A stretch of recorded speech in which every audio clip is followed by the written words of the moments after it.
And we are live. Hello to all you BC Wrestle Pod nerds, and welcome, now that we have good graphics and everything, to the first Dual Dynasty review of 2025, your weekly WWE review show here at the BC Wrestle Pod Network, Twitch, YouTube, conglomeration network, syndicate thingamabob we got going on. Everything but a nonprofit. Like, we have all the things in there except for fucking partridge in the pear tree. Oh my goodness. We have the full squad here today to review. Look at all these animations and title screens, and wow. We got budget. I love that we're all in DOS prompts. Like, look at these old school windows. That's kind of gross. Can I exit myself out? It's like I'm going to open Minesweeper during the podcast. Just like, oh yeah, cool, great. We'll play Galaxy Ping Pong.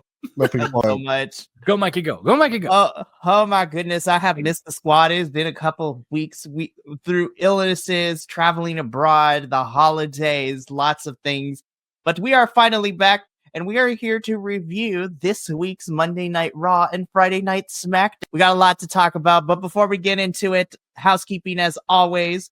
If you love what you see on this screen or don't, we're cool with either way, honestly. And you want to see more craziness as well as what else we got in store, you can follow BC WrestlePod all over the social medias, on the Facebook, the Twitter, the Instagram, the Blue Sky. We are still on TikTok for now. We have YouTube, so hit that bell notification and subscribe, as the kids say. Follow us on Twitch. You can also download the Next Level app and find all our stuff there. We have merchandise, so we have lots of things in store. It's been a crazy week, and we are ending and starting the week off right with this one. So follow us all there. Yeah, go. I was just going to say, full transparency for everybody who's watching or watches this in history. I have not watched either of them. I was out of the country. I just got back the other day. And I've spent this morning catching up on assignments and prepping because I have 1 week to build 2 classes. That being said, I did hear all the rumblings and again, it is crazy, but that is why we are here. And oh my goodness, the UK fans are awesome. And I wish I got to see a show. I was saying that I didn't get to see anything over there. But I made this realization when I was there. All the people I watch for Wrestle News are all English, British, Irish folks. Like, I don't listen to any Americans. Chris every now and then, but like, that's it. It's wild for sure. And now that I think about it, yeah, because the majority of the folks we watch includes Wrestle Talk, Simon Miller, Cultaholic, WrestleMania every now and then, like some of that stuff. Yeah, those are all the Brits have figured it out, man. So I mean, now that I think about it, the only non-British UK is Fightful, and that's about it. Yeah, Frightful and Chris Van Vliet, but I don't like the big news sources for a lot of sports really don't do in-depth coverage of wrestling, like ESPN and those guys. Bonnie does a little, but not nearly as much as only because his parent company is connected to WWE and UFC. Right, sure. Yeah. That's the only reason why. Well, Ariel's always liked it though, because him and Lou Thomas used to hate each other for that. Oof. That is very, very true. That is very. We're going to go down a rabbit hole for a lot of this. So let's get started as we always do. So we're going to kick things off by talking about what went down on Monday Night Raw, which has a new graphic. So this is why is this? This is. I don't like that W. I don't. This is what they came up with. This looks like an upside down M. It looks like Mumbo. No, it's supposed to be what? I don't. A $1 billion company, and you had months to prepare. This is what you did. Like, this is a high school level gradient on a easy to find free text. Like, what is this? I was like, it took me a little bit. I was like, okay, I don't hate it as much as I thought it was going to, but at the same time, I was like, okay, well, this is going to grow on me eventually, because it took me a little bit for SmackDown, the new logos for SmackDown to grow on me too when it initially happened. But we are covering the debut episode of Monday Night Raw on Netflix. So Monday Night Raw for Monday, January 6th took place at Inglewood, California, at the Inuit Dome. So a lot of people are like, it's in Los Angeles. I'm like, it's in Inglewood. Let's not even pretend. Like, we know, which is, Los Angeles is currently on fire right now. So there's a thing that's happening as well. It didn't affect Monday Night Raw. So before we get into the play-by-play of everything went down, I want to give my overall thoughts, because I watched this live with 2 other people and we were texting back and forth. And I was just like, they trimmed there was like hardly any backstage segments during this Monday Night Raw, because everything was presented to us either in the ring. the arena is huge, and it was an interesting experience. The production value definitely went up because they got that Netflix money, but hopefully tomorrow night will fix some of the issues I had with this episode, but we'll get into all of that when we get there. It also seems like they trimmed a lot of the wrestling back, if you know what I mean. But continue, we can talk about that. We will talk about that for sure. So once we got to the intro video and the overshot of the arena, we do get the special intro showing the history of wrestling and the company as a whole on this projected screen that is covering the center of the arena. And then the curtain drops, and inside of there is Triple H, who does the Triple H thing, welcoming the fans to this premiere. Pyrotechnics go off. Everything happens. Triple H asks are you ready? And everything's happening. Crowd is fired up. We have Pat McAfee and Michael Cole on commentary for this evening, as well as future Raw episodes. Then the lights go out, and the first thing that happens is if you smell. So we open up with The Rock. The Rock was busy this week. He had way too much time on. So The Rock comes out, does the Rock thing. I mean, he is part of the TKO board. He talks about how this is an exciting night.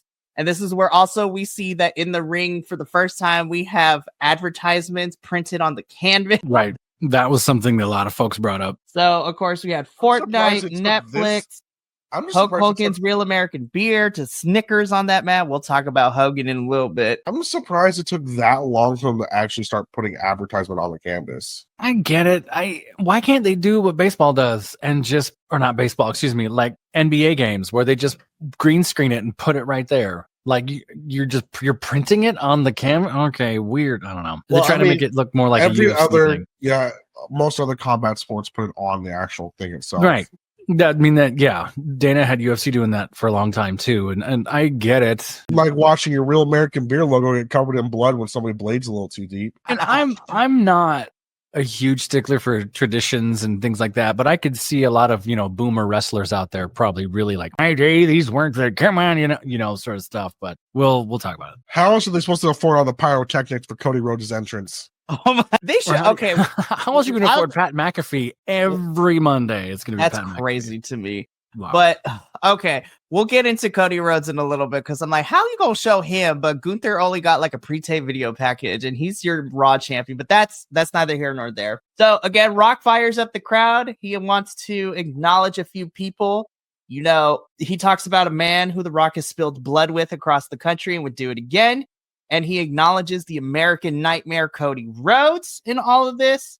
The crowd cheers for Cody. Rock says, tell Mama Rhodes. The Rock says, hey. And a lot of folks were upset. Just like, The Rock and Cody were fighting earlier in 2024. Like, why are they best friends now? It's like, we're moving on. Things change, you guys. Like, we got to let it go. Oh, my goodness. We can let it go. It's still dumb. Like, I still don't like the way this was done or handled or presented. It was weird.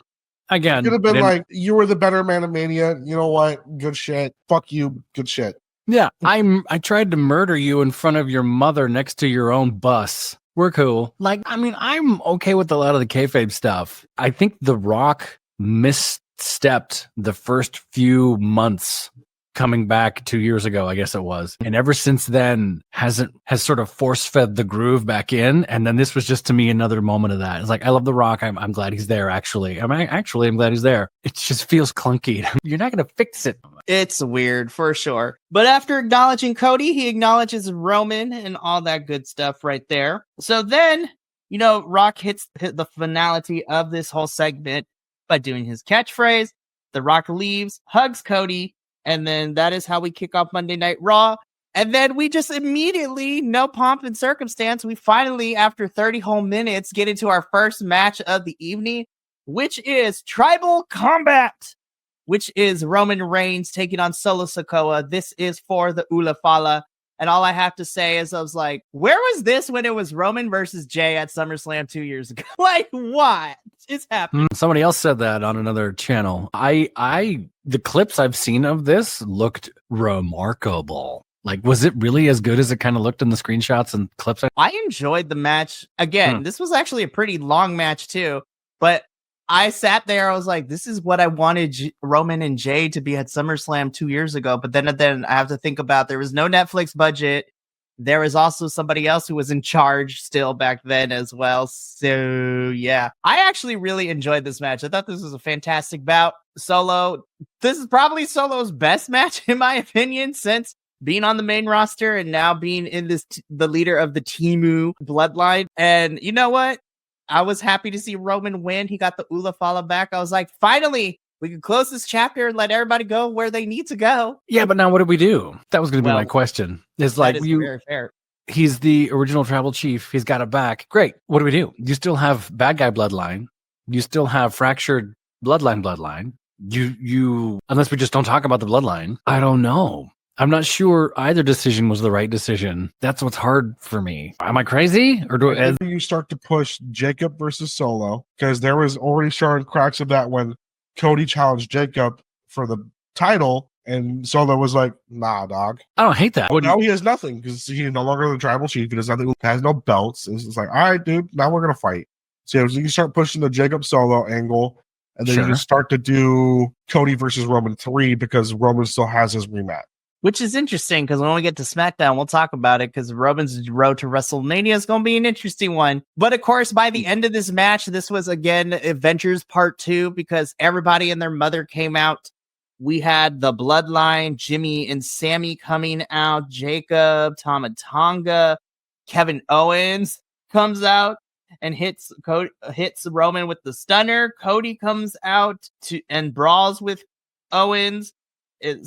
Everybody's out and about, but ultimately Reigns hits the spear and for the cover. And as I mentioned before, Roman Reigns is the winner. He has regained the Ula Fala. This was a lot of fun. And then, of course, afterwards, Paul Heyman, walks into the ring with the Ula Fala, kneels before Roman. The Rock comes back out.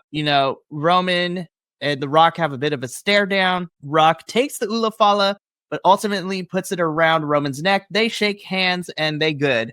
So I was just like, alrighty. Hopefully that means that we are going to be giving everybody else something else to do. What that entails, we shall see because we are 13, 14 weeks away from WrestleMania. So we shall see where that leads to. But we're 3 weeks away from the Rumble, which is crazy. Yeah, I wonder if that's going to be really telling. Who is the top 4 for Rumble and where are we going after that? It's going to be, I'm very intrigued. I remember the last few years of the Rumble, I'm sort of like, yeah, okay, whatever. Now I'm really like, we've blown up a lot of stuff. Something's got to happen. Past couple years, we're like, this dude's going to win. It's easy. This year, we're like, I'm going back at the memory banks. Mikey might remember better. Didn't we have 2 people pick the winner of the Rumble last year? Like they nailed it. Like, oh yeah, good job. I think it was a missed opportunity to not do it on this Raw. I mean, literally from the Los Angeles area. I just hope they don't treat him like they treated every other like major lucha. That's the other thing. Too. Sure. I hope he doesn't get the WCW treatment. I really hope they don't just try and put him under the rug. Now, I feel like they should do the initial Penta come out, kind of doing the Penta thing, and then. So now they're going to team him with Ray. That's they do that with every major luchador because Rey Mysterio's a legend. Can we start getting some Penta Dark underground Penta?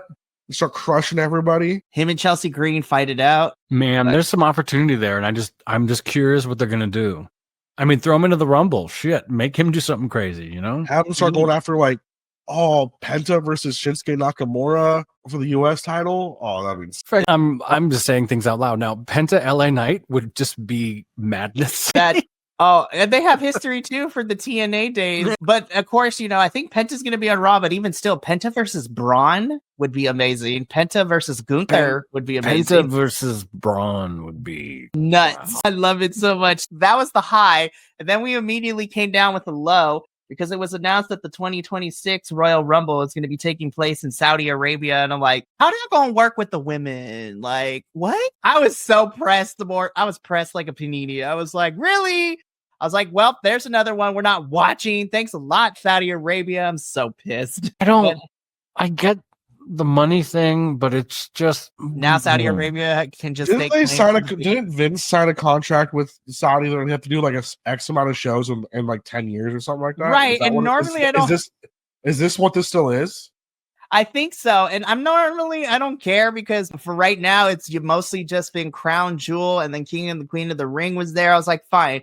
But now we're taking a big 4 pay-per-view into Saudi Arabia. And I'm just like, any other international place I'm here for. I'm just mad because I'm They should have started with at least Backlash, because Backlash has been international shows, so like that one would have made a little bit more sense. Well, that would have made me according to- sad because Backlash has been It's been fire in the past Well, couple according of the to years. last the 2 report- years. Backlash has Yeah. been my pay-per-view. Supposedly this year's Backlash is supposed to be in Mexico, so hopefully that's the truth. So we'll see. Yo. But that's usually not until May, so we gotta get through Mania season. But If they I was do like, really, if they do WWE? Backlash in Ensenada and not Mexico City. Oh, we got to make some choices. Be like, I'm going. I have a house down there. We are good to go.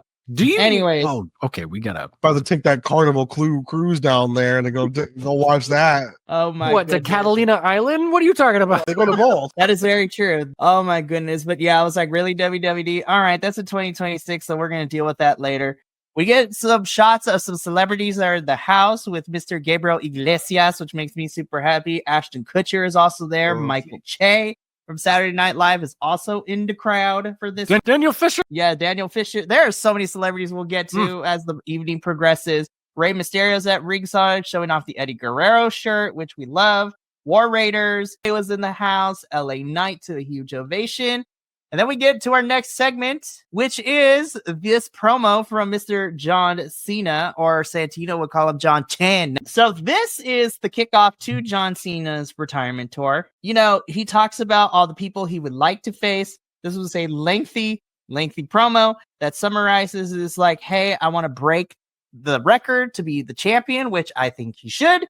And then he is going to, and he announces himself for the Royal Rumble. So I am preparing myself mentally for the day that when his final match is happening, I am going to cry like a little baby. I know it's too early for predictions. I think But anyways, we'll talk about that. yeah, I was like, wow, we're actually kicking off the farewell tour. I don't know if I'm emotionally ready. I'm not. I might be. I didn't watch enough of John. That's fair. And that's I love him as a person. I respect him as a wrestler in the matches that I've seen, and he was great. I wasn't there for his peak, so that's not fair for me to. But as a performer, I'm excited to see more John Cena. as Santino says. I don't. He's been even said that he's going to do house shows this year. That's great. He's going like everything is going to WWE this year. Well, yeah, because he spent the last 4 years not like Yeah. okay. Well, if we're Doing gonna do it, Hollywood let's do it. stuff, Mr. Bean Peace. He did everything. He became what he hated. Right? Yeah. That's very true. But yeah, so Cena declares himself for the Rumble. He is the first one to declare himself. So, well, at least earlier in the week, that is. So I'm excited. I'm going to enjoy my time. I cried a little bit watching New Japan yesterday with Sumi Sakai retiring last night, which was crazy. I was like, 27 years. It's wild. I'm gonna miss Sumi. She was great. But this year, 2025 is the year that people are retiring. Sumi Sakai, John Cena's retiring. Jeff Jarrett signed his last wrestling contract in AEW. So it's crazy out here. People are retiring. It's wild. Anyways, so we move on from this. We get a video package of Logan Paul, who basically says, no more side hustle, no more bullshit. He is now 100% a WWE superstar. And this is the beginning of the era of Logan Paul. And then the camera zooms out to show him seated at ringside, and he shouts to the camera that it's his time. So I'm like, all right. I don't know how I feel about. I want to see him get all the Well, fact that we gotta wait for him to fix both of his ankles before he starts tsunamiing people again. well, that's fair. You bring up a good That point. was a crazy spot at War Games. I'm going to be surly and not like him forever. I just can't get over that stuff. The fact that The Miz went through and this guy kind of just showed up athletically and has done what he's done, that still irks me a lot. We'll see. Here's the only reason why it's the locker room culture is immensely different from when the Miz started to where Logan Paul started. You're not wrong. When the and Miz started, you still had Wrestlers Court was still a thing. right. With that, we still had Eddie. Eddie was still around. Kurt was still around. We have He Who Should Not Be Named was still around. Sure. And they were all that old school wrestling culture from like the 80s and the 90s, which was, I don't want to say it was bad, but it was definitely a lot more toxic than the wrestling locker room culture is now. And you're right to call that out. And you're absolutely right. And all I'm doing is as a quick comparison to be like how the road for one was not the same for another, even though they had this sort of reality TV, Right. whatever hook and TV thing. If Logan would have went through what the Miz went through, Logan would have quit. You're absolutely right. That's my opinion. Not because Mini for the win. most- Yep. most people, I'm not saying Logan's weak or anything. 99% of people, if they would have gone through what the Miz went through, would have quit. Yes. It's a testament to how mentally tough the Miz is. And he's been doing this for years now, and people still want to underplay him when he's headlining WrestleManias. People forget all this stuff. The Miz is incredible. I want to see him. I haven't seen him in a while. I believe he'll probably be involved next week because we get a little segment later that Miz is still being voluntold by Karrion Kross to help him with the Wyatt Six. So that's an interesting thing. So we go to commercial. We come back. They play the old Raw theme from 2002. We get more celebrities. We have Seth Green. Next to him is Macaulay Culkin, who gets a huge reaction from the crowd. We also see Shinsuke Nakamura in regular version, not his Sith Lord form, as we will see him on SmackDown when we talk about that. And then we get into our next match, which is for the Women's World Championship. Liv Morgan defending her title against Mommy Rhea Ripley. I was like, go ahead. Because it was touted as last woman standing when they made it the week before. And then they're like, it's just a regular match. I'm like, boo! I heard about that before I left town. Like, oh, they're going to do some crazy, ridiculous thing for Netflix. And then we're going to do a normal match. I was like, oh, I wonder why they would do it like that. Timing. Probably. There's a lot of stuff. But other than that, I actually really enjoyed this match. I think Liv looked really strong in this match, which I know has been a complaint by some folks on the internet, but she did a really fantastic job with it all. But unfortunately, even with interferences from Raquel and Dominic, Rhea Ripley hits 2 riptides and does her very infamous pin to pick up the victory. Rhea Ripley is the new Women's World Champion. So she got back what she lost due to injury from Liv. So my 2 favorite parts of this match, one was watching the pin, because everybody likes to watch Rhea Ripley pin people like that. I mean, 2 was listening to Pat McAfee call Dom a bitch. Pat McAfee was so unhinged this episode, and I love it. He just don't give a flip. He'll do whatever. He was doing this before they went to Netflix. Now he has more wiggle room. I don't know. He's warmed up to me, which I can't believe I just said out loud. Oh, he's now like one of my all-time favorite commentators. Go ahead. Just like some of the shit. When Samantha Irvin was out for a little bit, he had to do when she had to go help Ricochet or whatever, and he did the ring announcement. He's like this beautiful Scottish bastard talking about Drew McIntyre. He's great. I think he's hilarious. I'm warming up to him, even though, like I've talked about, some of these folks drive me nuts. I can't believe I'm saying this. I might have to start checking in on Raw just as much as I have to watch the SmackDown. And it's Netflix, so I can go back and watch it the next day. So that's nice. Pat McAfee's intriguing me. I thought this was a great match. I thought they both did really well. Hopefully this means that we are now officially done with Rhea and Liv's feud. Rhea goes up to the top of the ramp to celebrate. And then, of course, we hear the infamous or, famous and whatever you will, the gong. So we get American Badass Taker coming out on the butt, goes around the ring, goes back to the top, celebrates with Rhea. And that is how that whole entire segment ends. The most random Undertaker segment. Why? Anyone know why? They wanted to get him on the show. I was like, I guess so. But see, this is funny because everybody knows, because Taker has publicly supported, the president that's about to be sworn in a week or two. But, the crowd still loves The Undertaker, because you want to know why? Because The Undertaker doesn't have a history of being a jerk and Mark Calloway is a very lovable person. Yes. And he's the friggin' Undertaker. That is also very true. He hasn't gone out of his way to use his position of power to screw people over, like a certain other person we're going to talk about in a little bit. And there's a whole lot there that I'm not saying the Undertaker should not have been there. I was just had a moment of like, does this mean something bigger than, or is it just kind of here? Sort of thing. Now, it would have been better if it was during a Damian Priest match, because Damian Priest has been called the bisexual Undertaker in general. Oh, okay. Well, then, yeah, that would call it the bisexual Undertaker, which I'm not mad at. Yeah, right. Undertaker came out, did the cool motorcycle thing. That was it. Really random, but I mean, it's supposed to be a really big Raw. Might as well pull out some legends and have them come out. No. Right. I get it. Every now and then WWE does a show where it feels like the action figures have all come out and you just dumped them on the ground and they're just appear, right? I'm getting the impression that that's kind of where we were on Monday. I mean, this was a really, really big show. I'm gonna look up the numbers again. I want to say like 4.9 million, I think. While Minnie looks that up, wow. We actually do get a backstage segment really quickly. It's 4.9 million views globally. Yeah. And Netflix does their views a little bit differently, so this is like truly just how many people watch the show. That was wild. And this is global, so it's around the world. But back in the Raw general manager's office, we see Adam Pearce talking to Bayley, which is interesting because she's on SmackDown. But Kathy Kelly, who I love dearly, been following her since AfterBuzz TV, following this wrestling review to go from internet podcaster to backstage correspondent. It's crazy. She tries to interview Scrap Daddy Adam Pearce of What to Expect.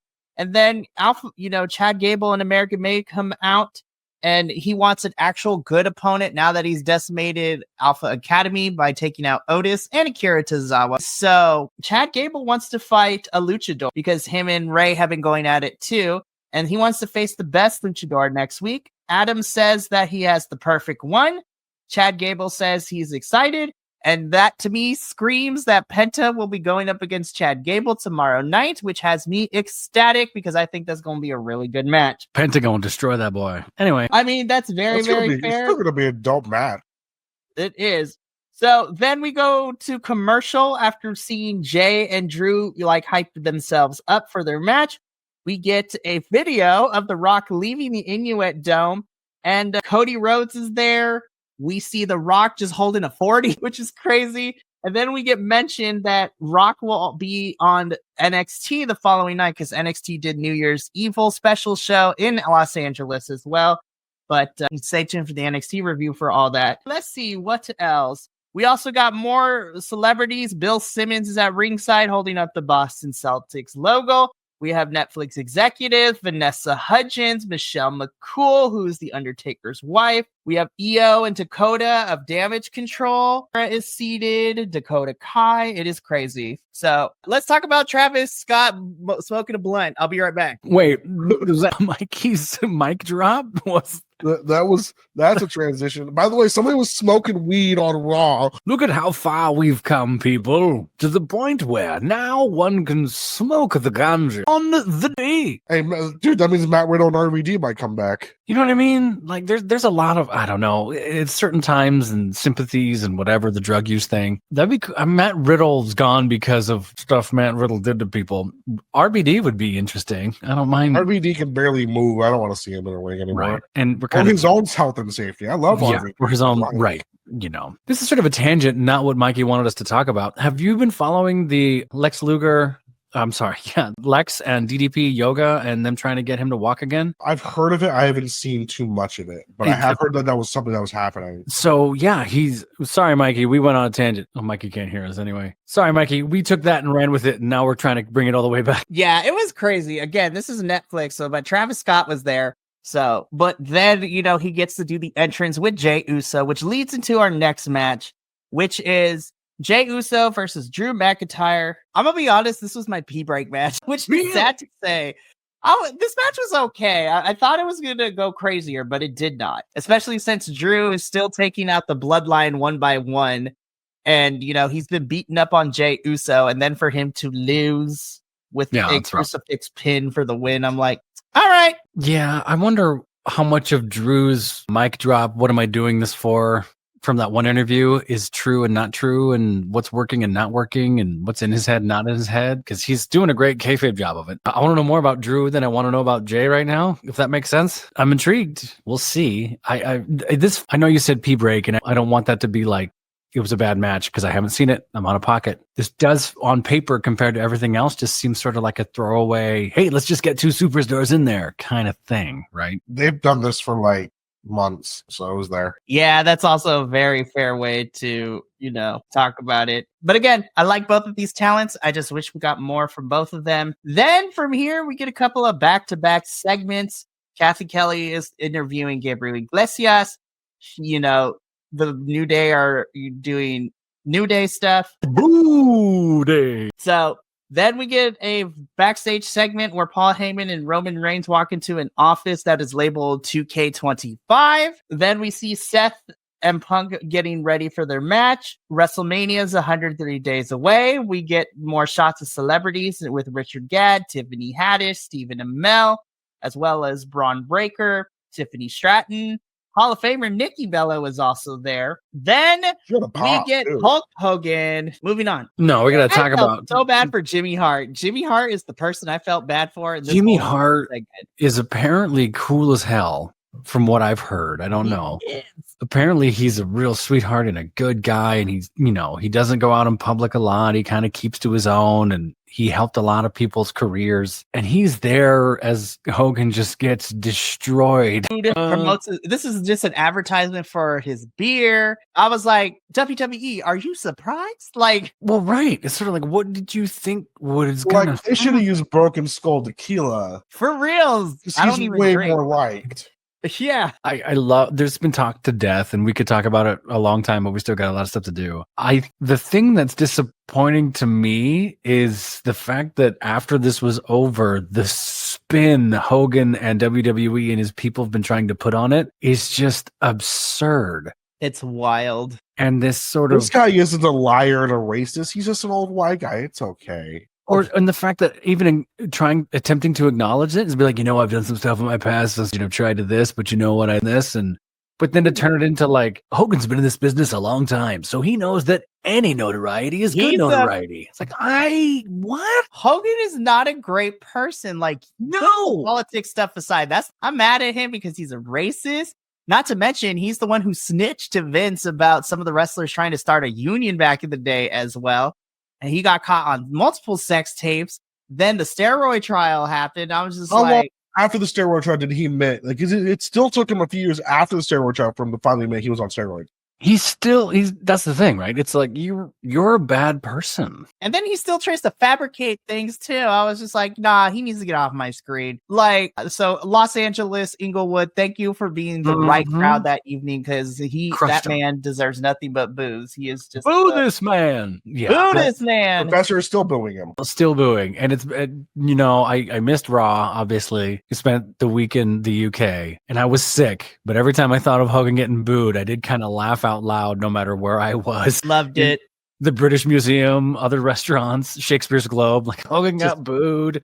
Like, it just made me happy. Fantastic. We love it. Oh my goodness. So there was a picture somebody took of Booker T when Hogan was coming out, and Booker's face was says it all. Incredible. No way. I'll send it to you, John. Please send this to me.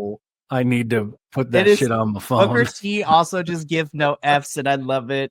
No, so after this little Booker segment, could probably still go. Hogan could not. Well, I mean, he did last night because his promotion reality of wrestling, he took on Zilla fought 2 in a match, which was crazy. He fought Zilla last night? He fought Zilla last night and won. Yeah. Booker T greater than Hulk Hogan. Great. My God. Good for him. He's got to be up there too. That's fantastic. Absolutely. So we get our movable graphic part, which makes me super happy. But we get movable graphic of next week on Raw, what to expect. So one of those things is our finals for the Women's Intercontinental Champion Tournament. As the professor, I know that picture is Booker T is our modern day Iron Sheik, dude. I love it. So as the professor collects himself, I'll quickly go through this. We have the Intercontinental Championship Tournament Finals, Dakota Kai versus Lyra Valkyria, which makes me super excited that it's going down. We also have Chad Gable taking on a mystery luchador, which is probably going to be Penta. It better be Penta. We have Sheamus and Ludwig Kaiser going one-on-one again. These were moving ones. I know. We love to see the moving ones. And then, of course, what's probably going to be towards the main event or at the top, like towards the third hour, is the street fight between Damian Priest and Finn Balor. Just like I said with Rhea and Liv, hopefully this is the last fight and that we can end this feud between Finn and Damian and everybody can move on with their lives. Bring back the Demon. Put on the body paint. Do weird shit. No, I'm going to say no for this particular match because Damian needs to win. Yes. Hopefully afterwards, and Finn starts to pick up some wins, the Demon comes back because the Demon has not won on main roster. So now let's get into our main event of Monday Night Raw, which was the CM Punk versus Mr. Seth freaking Rollins. I really, really, really liked it. I really loved this match. I think it was a really strong, hard-hitting match.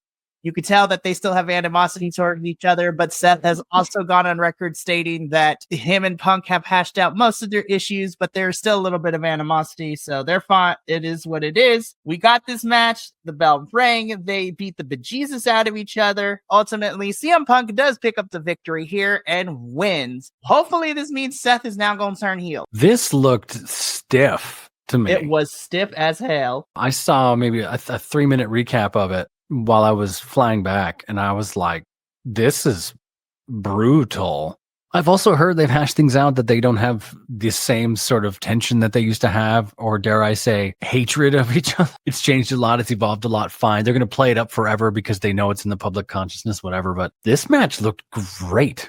Like, I might have to go and look at it, because now we're in 2025, so we got to getting our matches of the year stuff down. So There was a lot of things that went down. We'll talk about it afterwards, but I have some match recommendations for everyone off camera that we can talk about, because me and Adolfo watched a lot of wrestling the last week, so it was crazy. But Punk picks up the victory here, and Punk has his handheld raid. Shout out to Punk for also mentioning, this match is for Chris Bay, TNA wrestler, horrible neck injury during one of the tapings, and is out for who knows how long. The wrestling community came together for the go. It was fantastic.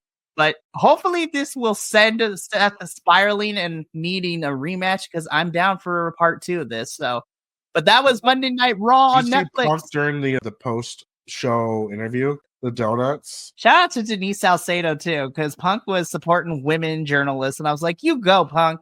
Punk's a feminist. It seems like people were like, dude, Punk's this toxic person. It doesn't seem like he's been very opposite of that. Even in AEW, it seems like a lot of the stuff that happened in AEW wasn't even him. I feel like it was a lot of both sides when it comes to that, and we've already talked at length, like the Punk's time in AEW, over on the AEW stuff. I think Punk's just in a place right now. He's just chilling. He is giving me wrestling uncle vibes, which I'm here for. Like Roxanne and Cora Jade and him hang out a lot, which is a lot of fun to watch. And they're learning from Punk, and he trains with Punk trains with the NXT kids, which is so much fun to watch on the social medias. He's training with all the NXT kids, giving advice. He's backstage at the shows. He's just in a place where he's happy, and that's all I want from Punk. Well, yeah, because he doesn't need to work his ass off to fill out seats. He doesn't need to do that anymore. He lets the younger kids do all that now. He just gets to show up and have fun, do whatever the hell he wants to do. Again, it's like Randy Orton. He just gets to come out and do whatever the hell he wants to do. We'd love to see it. But that is going to be Monday Night Raw's debut on Netflix. And now we're going to jump straight into our second 3-hour SmackDown that happened in 2025, because last week was the first one. I forgot we were doing SmackDown too. I know nothing. I have nothing to contribute to this. I am excited. So this is going to be fun. Okay. So we're going to go through this bit by bit. I did have to get more pictures for SmackDown because we got more matches than they announced. Thank you, Raw, for having all your matches advertised, but we'll see. So Friday night kicks off with a Paul Heyman promo, basically announcing that Roman is entering himself into the Royal Rumble so he can get back to his path. And then he calls out Cody Rhodes and basically tells Cody that Roman is entering the Rumble and Roman wants his championship back. So we get this little exchange. Kevin Owens comes out into the audience, still dogging Cody. Cody jumps into the audience for him and Kevin to start fighting. The Bloodline come in and corner Paul Heyman, and then Jimmy comes out to super kick everybody. So this was a 30-minute segment that happened, setting up that we're still furthering the Cody-Kevin Owens match, which was made last week on Friday Night SmackDown. That'll be Cody versus Kevin for both of the championships. So Cody's title and the Winged Eagle title that Kevin is holding hostage in a ladder match at Rumble. So KO. Yeah. So that has me excited. I'm like, listen, I don't need Kevin Owens. I need Kevin Steen, and I need the Ring of Honor ladder match God himself to appear in this match. I was going to say, was this going to be Kevin El Generico from way back in? I'm hoping so. We just need that minus the muscle buster throws into the turnbuckle. We just can't have. Yes. And as us AEW folks know, Cody Rhodes is no stranger to crazy moments in ladder matches, especially when he gave the Cody Cutter to Sammy Guevara off the top of a ladder, which was he still got beef with them. So that was the whole entire opening segment, which makes me super happy about it. Wow. And then we waste no time because we get into our first match, which is for the Women's United States Championship match. So Chelsea Green defending her title against Michin in a very fun bout. I thought this was really fantastic. This was a lot shorter than I would have liked it, but Chelsea Green continues to be entertaining in her character. Her wrestling is phenomenon. And I love that it seems that Piper and Michin are now going to feud because Piper helped Chelsea a little bit during this match. And of course, there's nothing that I can't say anymore about Mrs. Keith Lee because she is fantastic. Love her. She's great. This was a fun match. That's great. We've been calling for her to get run for like a year and a half, so this is exciting to see. We loved it so much. Chelsea Green as the Women's United States Championship has been fun. Her ring gear is now just specifically red, white, and blue. And to me, this is how you do a character without being obnoxious and annoying because she makes it fun. And Piper Niven came out in all black like a Secret Service, which is a small touch that I love so much. But it was bedazzled and everything. It was Good job, Mr. President. Yeah, exactly. So I'm excited. Chelsea's been a fun champion since winning the title at Saturday night's main event towards the end of December in the tournament finals against Michin, which was another fantastic match. This was good. This was fun. Guys, even though they lost, Triple H does listen to us because we got more Pretty Deadly on our television screen. We've been getting a lot of Pretty Deadly the last 2 weeks, which is crazy. Damn, I gotta go watch. I didn't know. Is the musical still coming? I hope so. Okay, so this is what everyone's been missing. The Street Profits and Motor City Machine Guns were supposed to have their tag title match. The Street Profits got jumped, and apparently Pretty Deadly saw who it was. We come to find out that DIY was the one that attacked them. Both Tommaso and Johnny attacked Street Profits to take the spot to face Motor City Machine Guns. But, the DIY promised Pretty Deadly that they would have their backs and all of that. And so they lied and said that the El Fado del Fantasma were the ones that attacked Street Profits, which wasn't true because then Apollo Crews saw everything. And this is why this match is happening because Los Garza of Legado are like, why are you lying on us? So now we got to beat you up. This was a fun match. I love seeing Pretty Deadly on my screen. I've been missing them forever. Those Garza are also on my screen, and they were fantastic. This was a fun match. Ultimately, Los Garza do pick up the victory over Pretty Deadly, but we then furthered the storyline later because Pretty Deadly confront a DIY and say, hey, you said you would have our backs. We called for you in the match, and you didn't come out. So basically, we told them, hey, we don't want nothing to do with you, with Johnny politic and be like, you know what? We couldn't, we got to politic our way back. But hey, we promise we still got your back. Yeah. And we're going to take care of you. And the boys are Pretty Deadly. You're like, I'm not so sure about this. And then Apollo Crews comes out and tells them, is like, look, if you two believe anything that DIY says, you're more losers than you think you are. So I wouldn't believe them. So, hey, I would love to see Pretty Deadly go. I mean, they're fun comedics, but I would love for them to be like, yeah, no, we're not stupid. You promised us something. Now we're not going to get it. Give it to us now. Are we going to face turn Pretty Deadly? I would face Pretty Deadly. Face Pretty that wins the tag titles? Yes. Be obnoxious, but I'm excited for that potential. Yes. The tag team division in SmackDown definitely is a lot stronger than Raw. I feel like we've been saying that forever. But now we're slowly... Forever. We've always said that. Yeah. I'm happy that the tag team division is getting storylines. DIY are the champs. Motor City Machine Guns still want a rematch. Who knows what's going down with the Profits? Los Garza and Pretty Deadly are now getting screen time. So this is a good thing for the tag team division.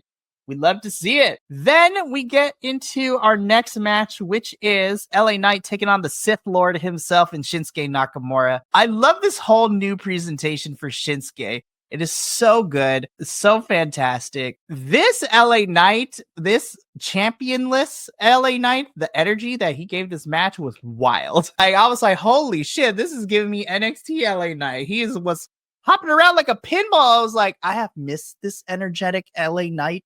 I don't know what he's doing, but don't stop. Oh my God. Interesting. All right, cool. Shinsuke's kicks in this man were so devastating. LA Knight sold them beautifully. My only problem with this match is because earlier in the night, LA Knight ended up getting Jacob and Tama Tonga thrown out of the arena by pushing them through the door and closing it. That was funny.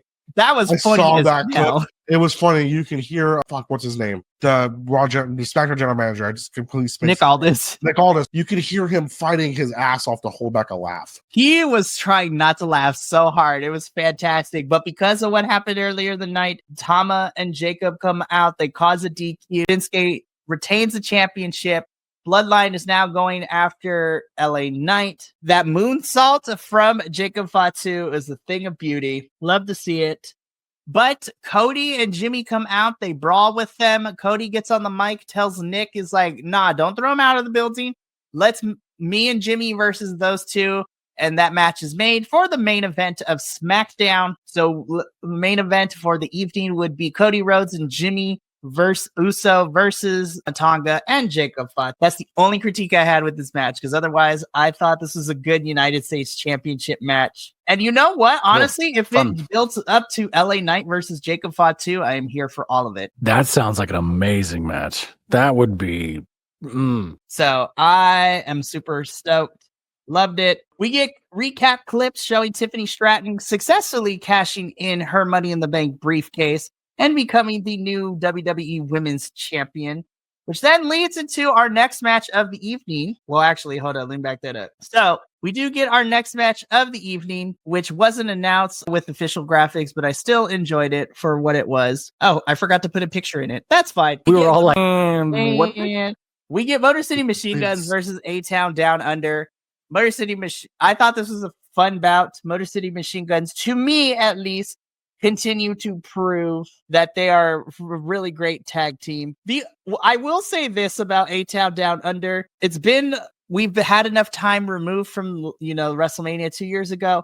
I would like to see something for Austin Theory. I think he deserves another singles run in some capacity. I feel like we've talked about this multiple times. I feel like it's time to let Austin have a singles run. Yeah, we talked about this end of last year, which was just 2 weeks ago. But like September, November, like he's kind of stuck in this thing. I don't think they know what they want to do with Grayson Waller. I think it's more on that than it is Austin Theory. Like they don't know where to put Grayson, so they've kept them together for a little too long. But we'll see. So Motor City Machine Guns do pick up the win. Love that for them. This was a fantastic tag team match. Now we get into what I have a graphic for, which is it's Tiffy time. So Tiffany Stratton comes out to celebrate her women's championship. Lillian Garcia doing the introduction. Byron Saxton in the ring to interview her. Tiffany says that, she befriended Nia.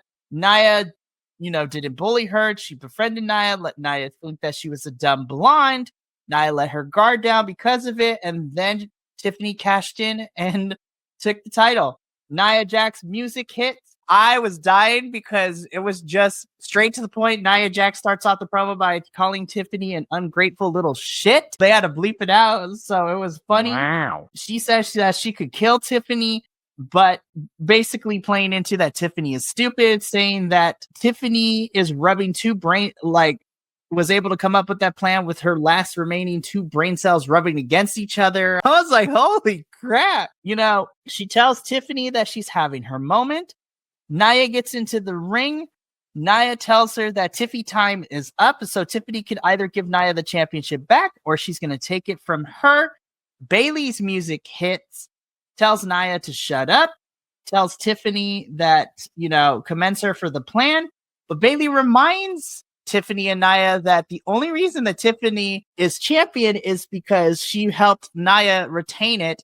And that also meant because Tiffany has screwed Bayley out of winning the championship, because Tiffany helped Nia win that championship at SummerSlam when Nia won it from Bayley. So Bayley says that she deserves a shot at the title. Naomi's music then hits, coming out with Bianca. Naomi also has argument of going after the championship because Tiffany also costed Naomi her match last week against Nia for the championship. All the girls begin arguing. Then the girls begin to fight. Tiffany gets out of dodge. She hits a prettiest moonsault on everybody. Nick Aldis comes out and makes an impromptu fatal 4-way for a number 1 contendership to Tiffany's title. And that is the match we end up getting next, which is Bayley versus Nia Jax versus Naomi versus Bianca Belair. By the way, if anyone hasn't seen the clip, Bianca Belair hitting the KOD on Nia Jax last week was a thing of beauty. That girl has power. But we get our fatal 4-way, which was a phenomenal match. But ultimately, it would be Bayley who pins Naomi to pick up the victory. So next week, we are getting Tiffany versus Bayley for the women's championship. It was a really good fatal 4-way. It was controlled chaos. And honestly, All 4 women did great. I love that we get more women on our television. SmackDown, do this more often. Cool, good. All right, that makes me want to tune in. All right, sweet. I'm also very interested whenever we bring Jade back because she has been posting in her Carrie cosplay. It's nuts to watch. I want to know. I mean, we have theories now on who did this, who might have caused this. I still think it's going to be a Bianca or Naomi turn, but we'll see. Exactly. So we do get our placards for next week of what we to expect. So again, Bailey versus Tiffany for the WWE Women's Championship. We have Motor City Machine Guns versus Los Garza, which probably is going to be announced that is going to be for number 1 contendership, since both picked up wins this week. And since Street Profits are still MIA at the moment, one of these teams might be getting into a match against DIY at some capacity. And we also get the announcement that Mr. Solo Sikoa is returning to SmackDown next week. To do what? I don't know. We will find out what story leads for Solo now that he's done with Roman. But now we get into our main event to Cody Rhodes and Jimmy Uso versus Jacob Fatu and Tama Tonga. I thought this was a solid main event. Jacob Fatu is the guy that is coming out of this new bloodline, and I am excited for whenever we give him a single push. I think Jacob, I love you, Solo. Fatu is amazing. The Samoan werewolf. I love that he's giving such love for the WWE universe, and it makes my little heart happy because going from MLW and just being amazing there to being signed to WWE and immediately getting to do the things that he's been doing and just killing it, it makes me super happy. Of course, we got another Kevin Owens run-in spot during this match. And Cody Rhodes proves why he's a horrible tag team partner because he leaves poor Jimmy by himself to go chase Kevin Owens. And I'm just like, Cody Rhodes, what are we doing? I'm like, come on now. Hard to follow, but yeah. So poor Jimmy is now 2-on-1ing this situation. And ultimately, the numbers game do catch up with him. Jimmy gets pinned. Jacob Fatu and Tama Tonga do pick up the victory. Kevin Owens and Cody Rhodes fighting. Both men go backstage. Cody runs towards Kevin, but both men fall through a table as SmackDown goes off the air on this lovely little image on our screen. Oh, all right. Not bad. That's not the worst. Oh, yeah. That has been your SmackDown report. It sounds like it was a okay SmackDown. Not bad. That was 3 hours? Wow. Yeah, it was 3 hours. I will say it didn't feel like 3 hours, though. Right. WWE did a really good job of not making the 3 hours feel like 3 hours. Sure. So I enjoyed myself. We also got a tease that Carmelo Hayes and Jimmy Uso might be fighting because they had a little interaction backstage too. So I want more for Carmelo. So hopefully we get him to do some more fun stuff. But that brings us to the end of Dual Dynasty. Some other thoughts. Wow. So some quick thoughts too. It is a new era for Raw and SmackDown. And really quickly, it's also a new era of NXT because we had 3 championships change hands this past week on NXT. Obafemi dethroned Trick and is the new NXT Men's Champion. So the era of Obafemi, the ruler of NXT, is now upon us. Julia defeated Roxanne Perez, and she is the new Women's Champion. And Lexis King defeated Charlie Dempsey to become the new Heritage Cup Championship. And who knows, we might get new tag champs this upcoming Tuesday too. It is crazy out here. Like Julia's champion, Stephanie Verker, has a title match against, for the Women's North American Championship in NXT. Shotzi is back and she has formed the Toxic Powerpuff Girls with her new little faction. Is fantastic. So she's she's in NXT right now. She returned and she has teamed up with Tatum Paxley and Gigi Dolan. Okay. So I heard she was back. That makes me happy. I might have to go check that out. I've missed Shotzi. NXT's been really fun. It's been great. But boys, that has been WWE this past week. I've enjoyed it. And, I'm looking forward to this week of WWE programming. I don't think it's fair to give an empanada rating because I didn't see any of it. I had fun this week, so I'm not really going to give it a rating either. It seems like of Netflix. And so it was fun. I had fun this week. This was a really good week for wrestling all around. It feels like the general vibe was a 7, which is fair. We be vibing. But of course, before we sign off for the day, really quickly to preview what's to come this upcoming week here at BC Wrestle Pod, we are back to our regular scheduled programming, so nothing too crazy this week. This Tuesday, we are finally getting back to All Elite Ensemble, so this will be the first AEW review of 2025. to go over Dynamite and Collision, because this was also a solid week for that company as well. All right, if I got time to watch it, I'll try it. I'll be there too. I will send you the clips. Professor, if you can only watch like 1 or 2 matches, the match I definitely recommend from Dynamite is Buddy Matthews versus Will Ospreay. That match was banging. Oh my God. Yeah, I'll check out the Dynamite. I'll make that happen. I'll figure that out. So that will be this Tuesday. Then Wednesday, it's a double dose of reviews with NXT and CMLL with the crew. So I'm super excited. Friday is the first TNA review and the Go Home Show review as we prepare for TNA Genesis happening next Sunday, which I'm super excited because Will is going to be going to that live since it's taking place in Dallas, Texas. And then we are ending off the week with another exciting episode of our WWE review and a live watch along of me, Andrew. Hope to be there. The People versus GCW is happening. Oh, it is going to be a crazy card. I am super excited. But yeah, so this has been a really fun kickoff week. As mentioned before, Adolfo and I have been holding it down this week. We reviewed the Stardom show. We reviewed Wrestle Kingdom from New Japan. We did Wrestle Dynasty, which was the crossover show with AEW, Ring of Honor, CMLL, Stardom, and New Japan. It has been crazy. We did a live watch along of MLW's Kings of Colosseum, which is free on YouTube, by the way, to go watch. And then, of course, Andrew holding down the GCW coverages. And I'm super excited to get back to the regular scheduled programming. So it's going to be a fun week. I'm excited. January is going to be a lot of fun with a lot of stuff. So you're going to want to make sure to tune into all the things we got going on. But that's going to be it for us here at the BC Wrestle Pod. Well, specifically Dual Dynasty. For myself, the Professor, Minnie, and the rest of the BC Wrestle Pod family, remember, take care of yourselves, love one another, stay iconic, and more importantly than anything, you always deserve to finish your story. We will catch you. I will be back Tuesday with the Professor to review AEW.